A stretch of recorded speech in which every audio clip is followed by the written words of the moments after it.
आगे के दोहे में गोस्वामी जी कहते हैं, स्वार्थ सुख सपने हूँ, अगम परमारथ न प्रवेश, राम नाम सुमिरत मिटही, तुलसी कठिन कलेश।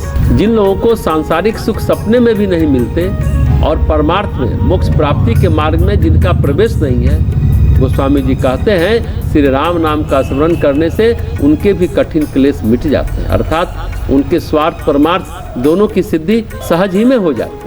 जिनको रोटी पानी खाने की भी उम्मीद नहीं है और जिनके जीवन में परमार्थ भी नहीं है, मतलब ध्यान भजन भी नहीं है, ऐसे लोग का स्वार्थ और परमार्थ दोनों सर जाते हैं। धर्म का मार्ग सुगम हो जाता है राम नाम से। राम नाम का जप हो तो संसार भी सुलभ है और भगवान भी सुलभ है। आगे के दोहे में तुलसीदास जी महाराज कहते हैं, मोर मोर सब कह कहसी, तू को कहो निज नाम, कै चुप साधी सुनी समझी, कै तुलसी जपुराम।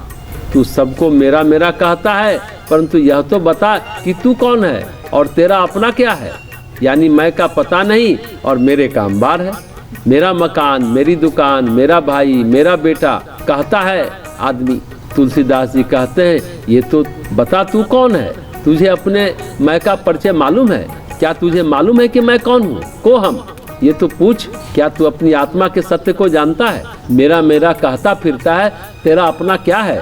तुलसीदास जी कहते हैं, या तो तू इसको नाम और रूप के रहस्य को सुन और समझकर मौन हो जा, मेरा मेरा कहना छोड़कर अपने स्वरूप में स्थित हो जा, या श्री राम जी का नाम जप, मैं का पता कर, ये नाम रूप मिथ्या है, इसको तू समझ और अपने मन को अपनी आत्मा की ओर मोड़ करके राम नाम का जप कर। बहुत तत्व की बात है।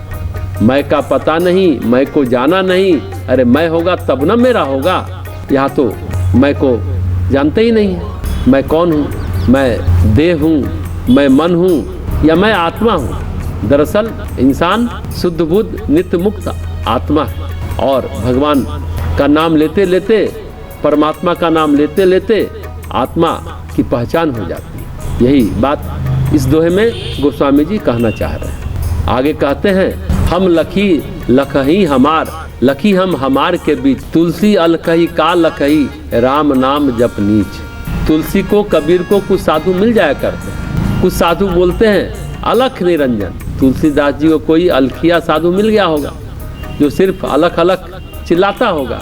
लख मतलब दिखना, अलख मतलब जो न दिखे, अदृश्य।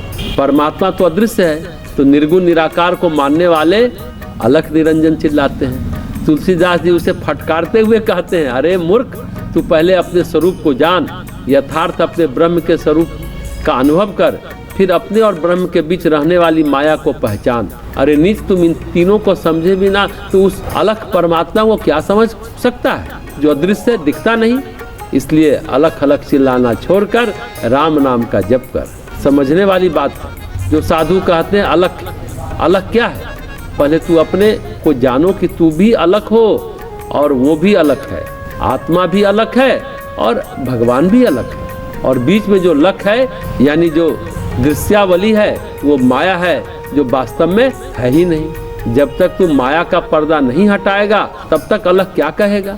अरे पहले अपने को लखो, यानी स्वयं को देखो, मैं को देखो, फिर अपने को देखो, अपना देखो और अपने को देखो। मतलब तुम हो और तुम्हारा सच्चा संबंध किससे है?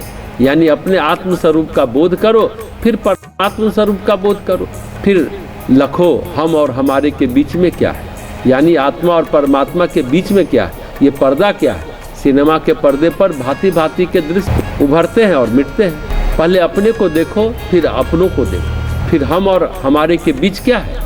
इस बीच वाले को जाने बिना अलग कैसे लखेगा, यानी दिखाई कैसे देगा? राम नाम का जप कर तब लखेगा। ये माया का पर्दा है जिसमें दृश्य उभर रहे हैं, फिर तब तुझे आत्म तत्व और परमात्म तत्व दोनों का बोध होगा।